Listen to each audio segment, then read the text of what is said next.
Chaque jour, Charles et Carole vous présentent la leçon de l'école du sabbat.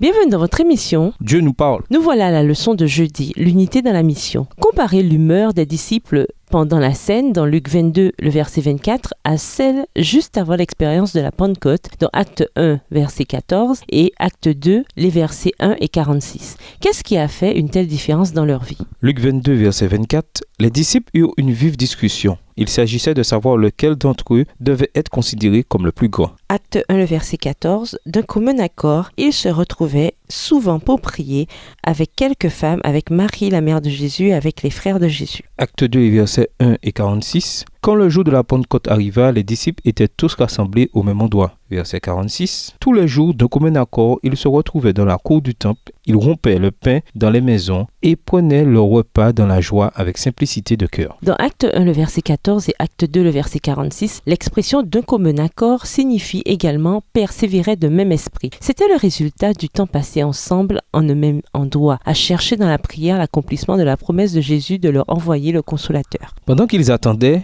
il aurait été facile pour eux de se mettre à se critiquer mutuellement. Certains auraient pu rappeler à Pierre son reniement, Jean 18, les versets 15 à 18 et les versets 25 à 27, et à Thomas le fait qu'il avait douté de la résurrection, Jean 20, verset 25. Ils auraient pu rappeler à tous que Jean et Jacques avaient demandé à recevoir les positions de pouvoir dans le royaume de Jésus, Marc 10, versets 35 à 41, ou que Matthieu avait été un collecteur d'impôts méprisé, Matthieu 9, verset 9. Mais, pendant ces jours de préparation, les disciples sondèrent leur cœur. Ils sentaient leurs besoins spirituels et suppliaient le Seigneur de leur accorder l'onction sainte qui les rendait propres à sauver les âmes. Mais ils ne demandaient pas ces bénédictions pour eux seuls. Ils se préoccupaient vivement du salut de leurs semblables. Ils savaient que l'évangile devrait être porté au monde et ils désiraient recevoir la puissance promise par le Christ. La communion fraternelle entre les disciples et l'intensité de leurs prières les préparèrent pour cette expérience historique de la Pentecôte. À mesure qu'ils s'approchaient de Dieu et qu'ils mettaient de côté leurs différences personnelles, les disciples étaient préparés par le Saint-Esprit à devenir les témoins audacieux et courageux de la résurrection de Jésus. Ils savaient que Jésus avait pardonné leurs nombreux défauts et cela leur donna du courage pour persévérer. Ils savaient ce que Jésus avait fait dans leur vie. Ils connaissaient la promesse du salut qui se trouve en lui. Et ainsi, un seul intérêt prévalait, un seul sujet d'émulation éclipsait tous les autres. Refléter le caractère du Christ, travailler à l'édification de son royaume. Ne soyons donc pas surpris que le Seigneur ait pu faire de grandes choses à travers eux.